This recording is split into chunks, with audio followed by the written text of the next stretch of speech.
They found him in Washington, D.C., 12 years after he vanished.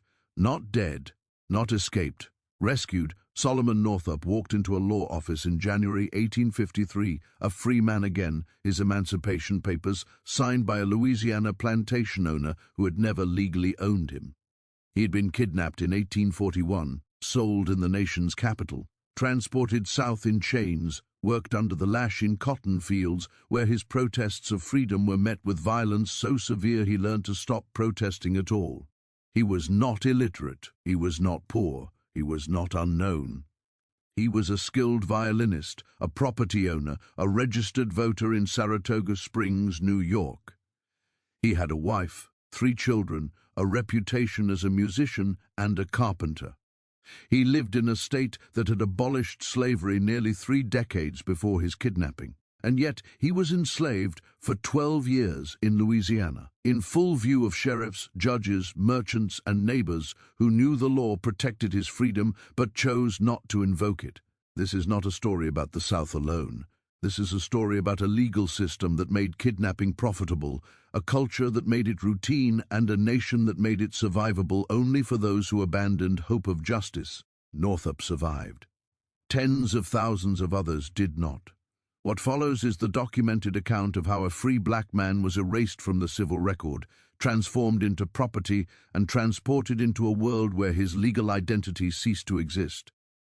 It begins not in Louisiana, but in New York, in the quiet machinery of a society that claimed to despise slavery while depending on its economic returns. Solomon Northup was born in July 1808 in Minerva, Essex County, New York. His father, Mintus Northup, had been enslaved by a family named Northup in Hoosick, Rensselaer County. Mintus was emancipated upon the death of his enslaver in the early 1800s. The exact year is unclear. What is clear is that Mintus moved his family to the Adirondack region, purchased land, and ensured his son received an education. This was not common, but it was not extraordinary. New York's gradual emancipation law, passed in 1799, declared that children born to enslaved mothers after July 4, 1799, would be freed at age 25 for women and 28 for men. In 1817, the state passed another law declaring that all enslaved people in New York would be free by July 4, 1827. Solomon Northup was therefore born free, raised free, and recognized as free under New York law. He married Anne Hampton on Christmas Day, 1829. She was of mixed African and European descent. They had 3 children, Elizabeth, Margaret, and Alonzo. Northup worked as a raftsman, transporting timber down the waterways of upstate New York. He also worked as a carpenter and a violinist. By the late 1830s, he was well known in Saratoga Springs, a fashionable resort town where wealthy visitors from New York City and the South came to take the waters. He played violin at hotels, at dances, at private parties. He was hired by white patrons who valued his skill and paid him in cash. He was not a servant. He was a contractor. He owned property. He voted. In 1841, he was 33 years old. In March of that year, his wife and children traveled to a nearby town where Anne had been hired to cook at a hotel. Northup remained in Saratoga Springs looking for work. 2 white men approached him. They introduced themselves as Merrill Brown and Abram Hamilton. They said they were part of a traveling circus that would soon perform in New York City. They needed a musician. They offered Northup $1 a day, plus transportation and lodging, to play violin for the circus as it moved south through New York and into Washington, D.C. Northup agreed. This was not unusual. Traveling performance troupes hired musicians for short engagements. Northup had done similar work before. He saw no reason to refuse. He later wrote that he obtained free papers before leaving Saratoga Springs. These were legal documents certifying that he was a free man, not a fugitive slave. Free black people in the North carried such papers when traveling, particularly if they planned to enter states where slavery was legal. Northup left with Brown and Hamilton in late March. They traveled to New York City, where Northup performed with the circus. He was paid. He had no reason to suspect anything. They then traveled to Washington, D.C., arriving in early April 1841. Washington was the capital of the United States. It was also a legal market for the buying and selling of human beings. The District of Columbia occupied a unique position in American law. It was federal territory, governed directly by Congress. It was also located between Maryland and Virginia, both slave states. Slavery was legal in the district. Slave pens operated within sight of the Capitol building. Auctions were held in public spaces. Congress had the constitutional authority to abolish slavery in the district at any time. It chose not to. In 1808, Congress banned the importation of enslaved people from Africa into the United States. This did not ban the domestic slave trade, it intensified it. The cotton boom in the Deep South created enormous demand for enslaved labor. Virginia, Maryland, and other Upper South states began selling enslaved people south in massive numbers. The internal slave trade became one of the most profitable industries in the United States. By the 1830s, tens of thousands of enslaved people were being sold south every year, many of them transported through Washington, D.C. The trade was legal, it was regulated, it was taxed. It was also a cover for kidnapping. Free black people in the North lived under constant threat. They could be seized by professional kidnappers, transported across state lines, and sold into slavery in states where their testimony was inadmissible in court. Once they were in the Deep South, they had no legal mechanism to prove their freedom. Free papers could be destroyed. Their families had no way to locate them. The legal system treated them as property, and property could not testify against its owner. This was not a fringe crime, it was systematic. Historians estimate that thousands of free black people were kidnapped and sold into slavery between 1800 and 1860. The exact number is unknowable because the victims disappeared into a system designed to erase their legal existence. Solomon Northup was one of them. On the evening of April 6, 1841, Northup dined with Brown and Hamilton at Gadsby's Hotel in Washington, D.C. They drank together. Northup later recalled feeling ill during the meal. He remembered nothing after that. He woke in darkness. He was in a cell, he was in chains, his money was gone, his free papers were gone, his violin was gone. He was in William's slave pen, a holding facility operated by James H. Birch, a licensed slave dealer. Northup protested. He said he was a free man, he said he had papers, he said he had been drugged and robbed. Birch beat him. Northup later wrote that Birch whipped him with a paddle and then with a rawhide whip, striking him repeatedly while insisting that Northup was a runaway slave from Georgia. Northup continued to insist on his freedom. Birch beat him again, this time more severely. Northup wrote that he was struck so many times he lost count. He was warned that if he spoke of being free again, he would be killed. He stopped speaking. He was held in the pen. For 2 weeks, during that time, he was kept in a cell with other captives, some of whom were free people who had also been kidnapped. Others were enslaved people being sold south. No one came to investigate. William's slave pen operated legally. It was licensed by the District of Columbia. It was located on the National Mall, within walking distance of the Capitol. Birch had no reason to fear prosecution. He was engaged in lawful commerce. If Northup was a free man, he would need to prove it in court. But Northup was in chains. He had no access to a lawyer. He had no way to send a message to his family in New York. He had no money. And even if he could prove his freedom, he would first need to survive long enough to do so. In late April, Northup was transported out of Washington, along with other captives. They were taken by steamboat down the Potomac River to the port of Norfolk, Virginia. From there, they were loaded onto a ship called the Orleans, bound for New Orleans. The voyage took 2 weeks. Northup was chained below deck with dozens of other captives. The conditions were squalid. He later wrote of the heat, the filth, the lack of fresh air. One of the captives was a man named Robert. Robert had been free in Washington. He had been drugged and kidnapped in the same manner as Northup. Another captive was a woman named Eliza. She had been enslaved in Washington but was being sold south because her enslaver had died and his estate was being liquidated. She had 2 children. Ren with her, a boy named Randall, and a girl named Emily. Eliza wept constantly. She knew she would be separated from her children in New Orleans. Northup tried to console her. He could not. During the voyage, Robert contracted smallpox. He died at sea. His body was thrown overboard. The ship arrived in New Orleans in mid-May 1841.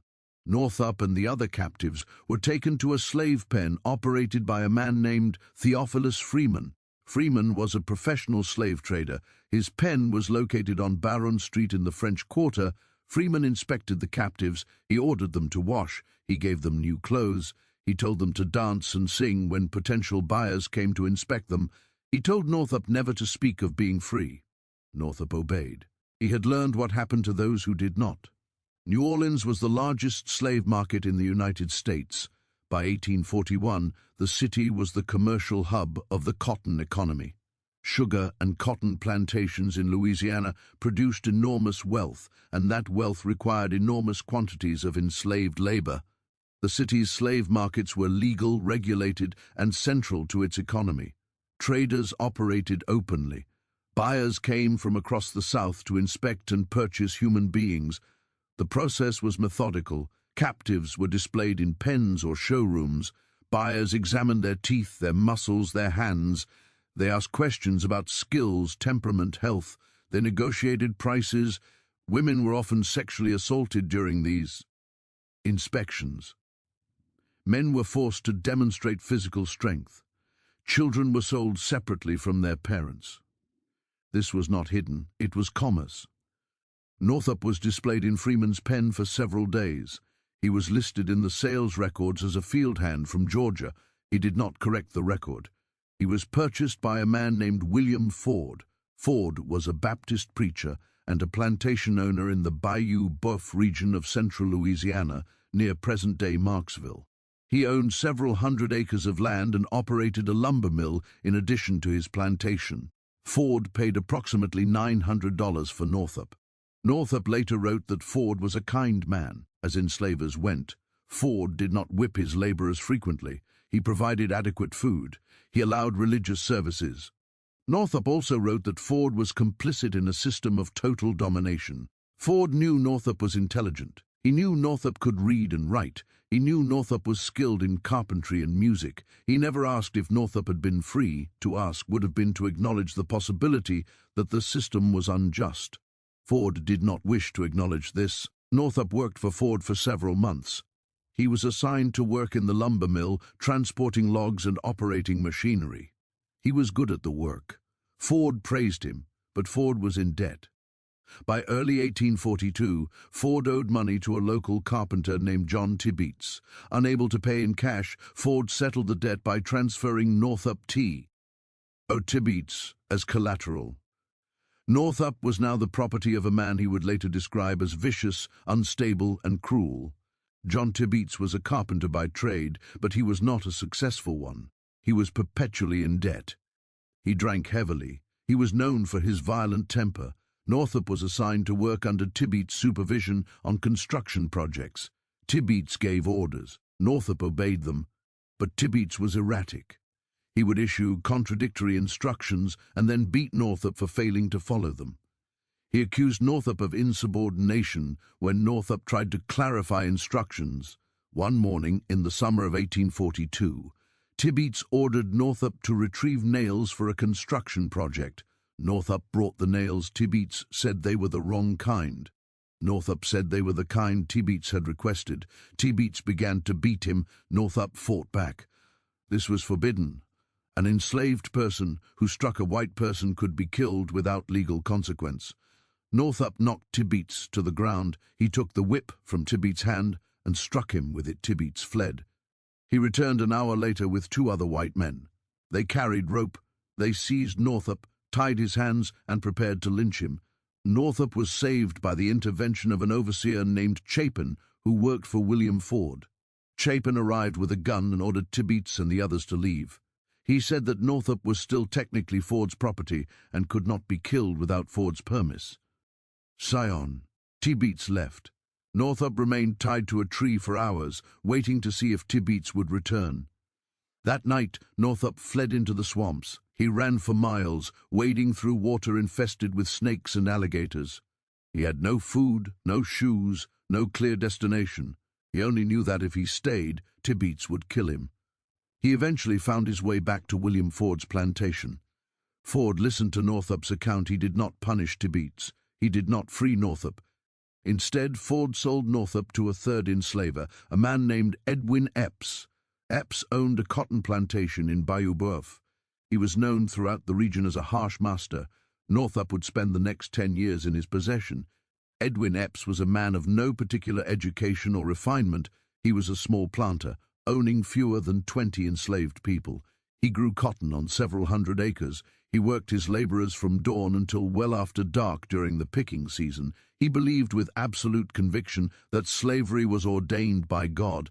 Northup later wrote that Epps would read aloud from the Bible, citing passages that commanded servants to obey their masters.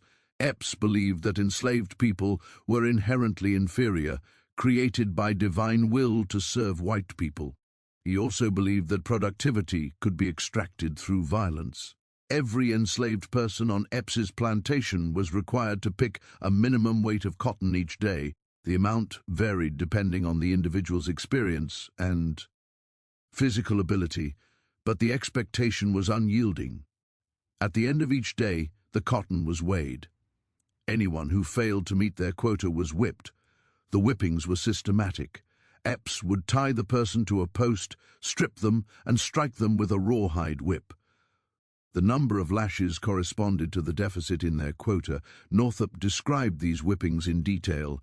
He wrote that the whip would cut through the skin, leaving deep welts that bled and became infected. He wrote that people screamed, begged, fainted. Epps did not care. He believed he was entitled to this violence. He believed it was necessary. Northup was a skilled carpenter, but Epps forced him to work in the cotton fields. Northup had never picked cotton before. He was slow. He was whipped repeatedly during his first months on Epps's plantation. He learned to pick faster. There was a woman on Epps's plantation named Patsy. Northup described her as the fastest cotton picker he had ever seen. She could pick 500 pounds in a single day, far more than anyone else.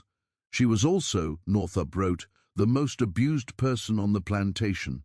Epps was obsessed with her. He raped her regularly.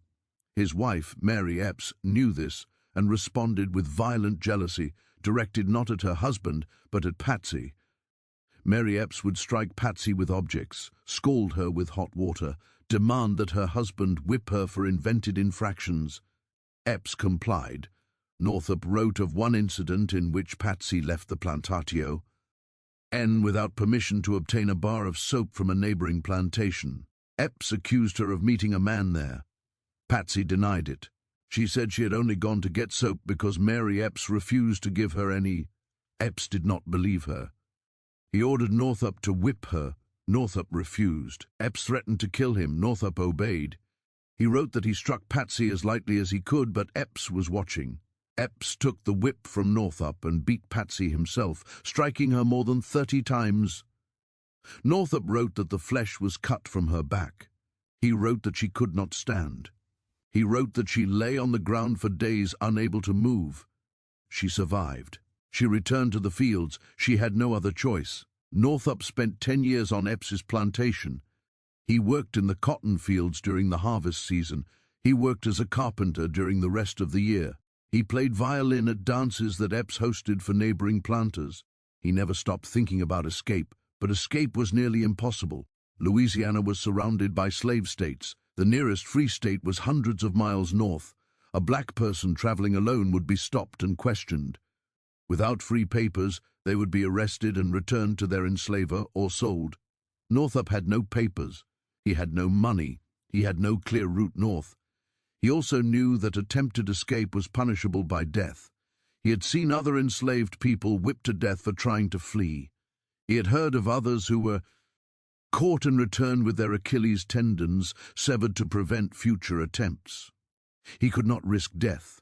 He had a family in New York. He believed that if he survived long enough, some opportunity for rescue would emerge. He waited. In 1842, he attempted to write a letter to his family. He managed to obtain paper and ink. He wrote the letter in secret, describing his location and his situation. He gave the letter to a white man who worked in the area, a laborer who had expressed sympathy for enslaved people. Northup asked the man to mail the letter to New York. The man took the letter to Edwin Epps. Epps confronted Northup. He accused him of plotting escape. He said he would have Northup hanged. Northup denied everything. He said the man was lying. He said he could not write. Epps hesitated. He had never seen Northup write. He had no proof. He let the matter drop. But he watched Northup more closely after that. Northup did not attempt to send another letter for years. In 1852, a white man named Samuel Bass arrived in Bayou Boeuf. Bass was a carpenter from Canada. He had been hired by Edwin Epps to work on a construction project at the plantation. Bass was also an abolitionist. This was rare in Louisiana. The state had laws prohibiting the dissemination of abolitionist literature. It had laws prohibiting anyone from speaking against slavery in a manner that might incite resistance. Bass did not care. He argued openly with Epps about slavery. He said it was immoral, inethic, and contrary to the principles of the Declaration of Independence. Epps tolerated this because Bass was white and because Bass was a skilled carpenter whose labor Epps needed. Northup overheard these conversations. He listened carefully. One day, Northup approached Bass in private. He told Bass the truth. He said he was a free man from New York. He said he had been kidnapped and sold. He said he had a family who did not know where he was. Bass believed him. Bass agreed to help.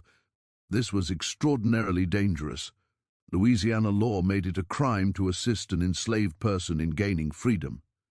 Bass could be imprisoned, fined, or worse. But Bass agreed. He told Northup he would send a letter to New York on Northup's behalf. Northup dictated the letter. Bass wrote it and mailed it to several people in Saratoga Springs, hoping that at least one would receive it and respond. Northup waited. Months passed. He heard nothing. He began to believe the letter had been lost or ignored. Then, in January 1853, a white man arrived at Epps' plantation. The man's name was Henry B. Northup.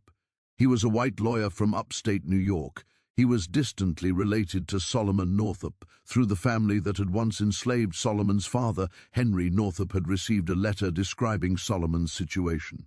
The letter had been forwarded to him by acquaintances in Saratoga Springs who knew that Henry Northup had legal experience and connections in New York. Henry Northup traveled to Louisiana. He carried with him legal documents from the state of New York, including affidavits testifying to Solomon Northup's status as a free man. He also carried a letter from the governor of New York demanding Solomon's release. Henry Northup met with Edwin Epps. He presented the documents. He explained that Solomon was legally free and had been unlawfully enslaved. Epps was furious. He accused Henry Northup of lying. He said Solomon was his legal property, purchased in good faith. Henry Northup did not argue. He went to the local courthouse and filed a legal petition. The case was heard by a Louisiana judge. Henry Northup presented the affidavits and the governor's letter. He called witnesses who testified to Solomon's status as a free man in New York. The judge reviewed the evidence. Under Louisiana law, a free person unlawfully enslaved could petition for their freedom. The law was rarely enforced, but it existed. The judge ruled in Solomon Northup's favor. On January 4, 1853, Solomon Northup was declared free. Edwin Epps was required to sign a document emancipating him. Epps signed. He had no choice. The law, however reluctantly applied, required it. Solomon Northup left Louisiana immediately. He traveled north with Henry Northup. They arrived in Washington, D.C., where Solomon gave a legal deposition describing his kidnapping and enslavement. He then returned to Saratoga Springs. He had been gone for 12 years. Anne Northup was still alive. So were their children. He never stopped searching for him. They had written letters, filed legal inquiries, contacted anyone who might have information. They had received no response. When Solomon disappeared in 1841, they had no idea where he had gone. They knew he had traveled to Washington with 2 men. They knew he had not returned. They assumed he had been kidnapped, but they had no proof and no way to locate him. New York law allowed families of kidnapped free people to petition the state for assistance, but the process was slow and often ineffective. The state had no jurisdiction in Louisiana. It could not compel Southern officials to investigate. Anne Northup had contacted lawyers, abolitionists, anyone who might help. She had written to the governor of New York. She had written to Solomon's former employers. Nothing had worked. And then, in late 1852, she received word that a letter had been sent from Louisiana, claiming that Solomon was alive and enslaved. Henry Northup agreed to investigate. He traveled to Louisiana. He found Solomon. When Solomon returned to Saratoga Springs in January 1853, his family had aged 12 years. His children were adults. His wife was graying. He was 44 years old. He had left at 33. He had survived. Solomon Northup did not remain silent. In the months following his return, he gave public lectures describing his kidnapping and enslavement. He spoke to abolitionist groups in New York and New England. He was articulate, precise, and restrained. He did not exaggerate. He did not moralize. He simply described what had happened to him. Audiences were horrified. Northup was not a fugitive slave. He was not an activist. He was a middle-class man, a property owner, a voter. He had been kidnapped in the capital of the United States and sold into slavery with the knowledge and complicity of legal authorities. If this could happen to him, it could happen to anyone. Northup was approached by a white abolitionist named David Wilson. Wilson was a lawyer and writer. He offered to help Northup write a book about his experiences. Northup agreed. Wilson interviewed Northup extensively. Northup dictated his story. Wilson edited the text and arranged for publication. The book was titled 12 Years a Slave, Narrative of Solomon Northup, a citizen of New York, kidnapped in Washington City in 1841 and rescued in 1853. It was published in 1853. The book sold more than 30,000 copies in its first year. It was widely reviewed in northern newspapers. It was praised for its clarity, detail, and restraint. It was also banned in most southern states. Southern newspapers denounced the book as abolitionist propaganda. They accused Northup of lying. They accused Wilson of fabricating details. But the book was not fabricated. Northup provided names, dates, locations. He described specific plantations, specific people. His account was corroborated by Henry Northup and by legal documents filed in Louisiana. The book was true, and it was as devastating. Northup's account differed from other slave narratives in one critical respect. Most slave narratives published in the 1840s and 1850s were written by people who had been born into slavery and had escaped to freedom. These narratives described the brutality of slavery, the courage of escape, the hope of freedom. Northup's narrative described something else. He had been born free. He had lived as a free man for 33 years. He had voted, owned property, worked for wages. He had experienced legal equality, or something close to it, and then he had been stripped of all of it. He had not escaped. He had been rescued. The difference was critical. Escape implied agency. It implied that the enslaved person had seized their own freedom. Rescue implied that freedom had to be granted by the legal system. It implied that the enslaved person had no power to free themselves. Northup had spent 12 years in Louisiana. He had tried to escape. He had tried to send letters. He had tried to prove his freedom. None of it had worked. He had been freed only because a white lawyer from New York had traveled to Louisiana with legal documents and had convinced a Louisiana judge to rule in his favor. Without that intervention, Northup would have died enslaved. This was the reality of slavery in the United States. It was not just a system of labor extraction, it was a system of legal annihilation. Free black people could be erased from the civil record. They could be transformed, made into property. They could be transported across state lines, sold, worked to death, and the law permitted it. Northup's case was not unique. Historians have documented hundreds of cases of free black people being kidnapped and sold into slavery in the decades before the Civil War. One of the most common methods was the same one used on Northup. A free black person would be lured out of their home state with the promise of employment. They would be drugged or assaulted. They would be taken to a slave state and sold. Once they were in the deep South, they had no legal recourse. In most southern states, black people were not allowed to testify in court against white people. This meant that a kidnapped free person could not testify about their own kidnapping. They could not name their kidnappers. They could not prove their freedom. They could only hope that someone from their home state would come looking for them. Most of the time, no one did. Families had no way to locate their missing relatives. They had no legal authority in other states. They had no money to hire investigators or lawyers. And so the kidnapped disappeared. Some were worked to death in cotton fields. Some died of disease. Some were killed by their enslavers. A few, like Northup, were rescued, but the vast majority were simply erased. After the publication of his book, Northup continued to lecture on the abolitionist circuit. He appeared alongside Frederick Douglass, William Lloyd Garrison, and other prominent abolitionists. He spoke at churches, town halls, and universities. He was careful in his rhetoric. He did not call for immediate abolition, at least not in public. He did not advocate violence. He simply described what had happened to him and asked his audiences to consider whether such a system could be just. Most of his audiences were white. Many were sympathetic to abolition, but few were willing to take significant action. Northup's story was compelling, but it was also deeply uncomfortable. He had been kidnapped in Washington, D.C., a city governed by Congress. He had been sold in New Orleans, a city that operated under United States law. He had been enslaved in Louisiana, a state admitted to the Union under a constitution that explicitly protected slavery. His kidnapping and enslavement were not aberrations. They were the logical outcomes of a legal system designed to protect property rights in human beings.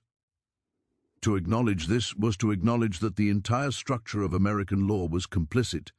Many white Northerners were unwilling to make that acknowledgement. They preferred to believe that slavery was a Southern problem, a regional moral failing that could be addressed through gradual reform. Northup's story made that belief untenable. Slavery was not regional. It was national. The federal government enforced it. Northern merchants profited from it. Northern courts upheld it. Northup's kidnapping had occurred in the nation's capital. His rescue had required the intervention of a northern state government. The system had failed him. It had failed thousands of others. And it would continue to fail them until the system itself was dismantled.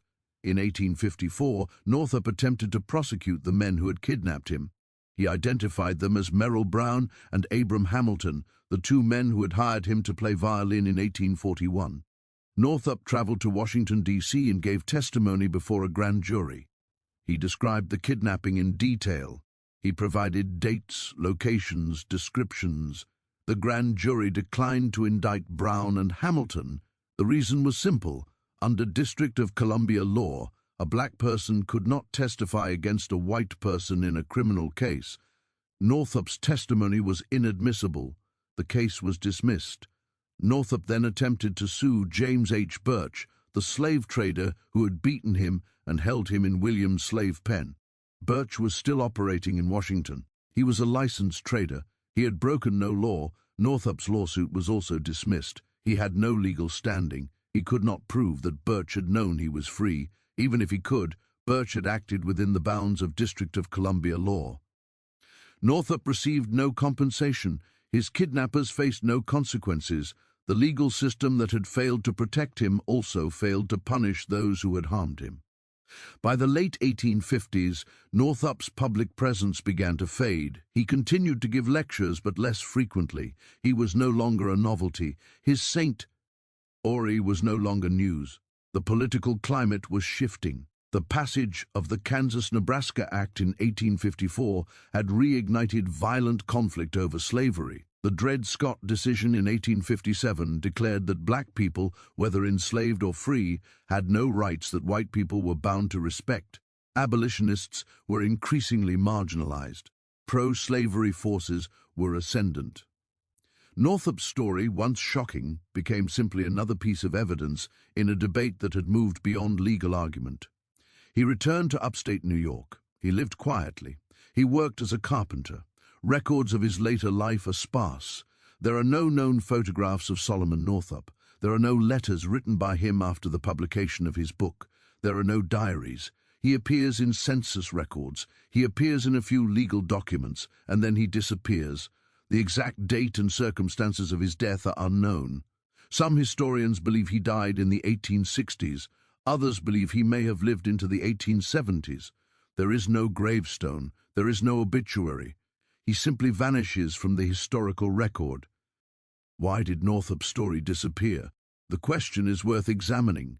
His book was successful, it was widely read, it was cited by abolitionists as evidence of slavery's cruelty, but after the Civil War it was largely forgotten. Other slave narratives remained in circulation. Frederick Douglass's autobiography was reprinted repeatedly. Harriet Jacobs's incidents in the life of a slave girl was studied and discussed. Northup's narrative was not. Part of the reason may be that Northup's story was too specific. Douglass and Jacobs wrote about slavery as a system. They described the brutality, the dehumanization, the resistance. Northup wrote about his own kidnapping. His story was individual, particular. It did not fit easily into broader political narratives. After the war, there was little appetite for stories about kidnapping. The legal system that had enabled it had been dismantled. The 13th Amendment abolished slavery. The 14th Amendment granted citizenship to black people. The 15th Amendment granted voting rights to black men. On paper, the problem was solved. In practice, it was not. But the nation was eager to move on. Reconstruction was brief. By the 1870s, federal troops were withdrawn from the South. White supremacist governments reasserted control. Black people were stripped of voting rights, subjected to convict leasing, terrorized by lynch mobs. The system of racial domination continued. It simply changed form. Northup's story, with its focus on legal mechanisms and institutional complicity, was no longer relevant to the new political moment, and so it was forgotten. For more than a century, 12 years, a slave was out of print. Scholars occasionally reference